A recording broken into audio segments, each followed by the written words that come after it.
ऐसा, एक ही को पूरी दुनिया जानती है।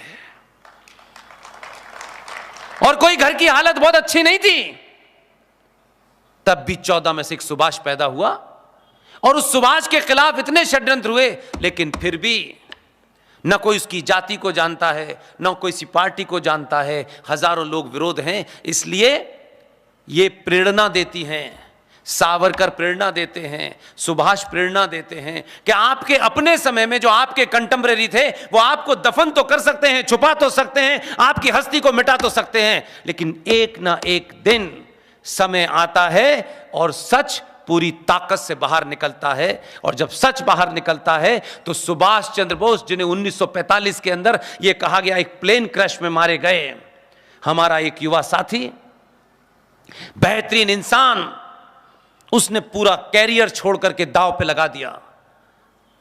बहुत अच्छी तनख्वाह थी उसकी, जर्नलिस्ट है, सब छोड़ दिया।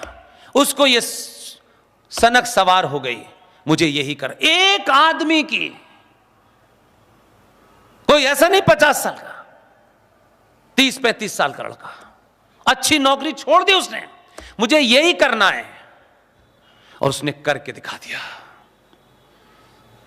चिल्ला चिल्ला के कहा सत्ता के सामने कि सुभाष 1945 में नहीं मरे, अगर मरे हैं तो सरकारी रिकॉर्ड के अंदर 1958 तक उनके घर की जासूसी क्यों हो रही थी।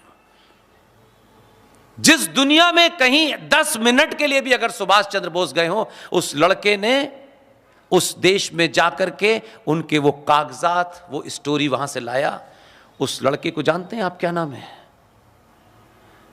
आप अगर जान जाएं और अपनी बातचीत में कभी उसका जिक्र करें तो, क्योंकि इसका प्रभाव मुझ पे पड़ता है इसलिए मैं कह रहा हूं ये बात, तो उसको ये खुशी होगी। वो कलकत्ता में है इस वक्त, लगातार सीरीज चला रहा है।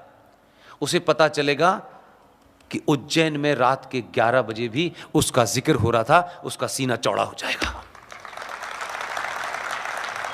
अनुज धर ने कुछ नहीं कहा, कहा कि ये जो क्लासिफाइड कागज हैं जिसे गुप्त रखा गया है भारत सरकार ने, उसने सारी ताकत दी, किसी सरकार के पास नहीं गया, नेता नहीं बना, इससे जाओ, उसे किसी से नहीं बोला, अपनी बात कहता रहा। जो उसका काम था उसने करके रिसर्च सौंप दी। उसने कहा कि मैं सिर्फ देश की सत्ता से एक ही बात कहना चाहता हूं कि इन कागजों को सार्वजनिक कर दीजिए, बस।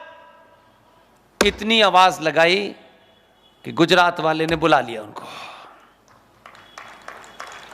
और कहा कि जाएं बस आप। और एक दिन कागज सारे सार्वजनिक हो गए।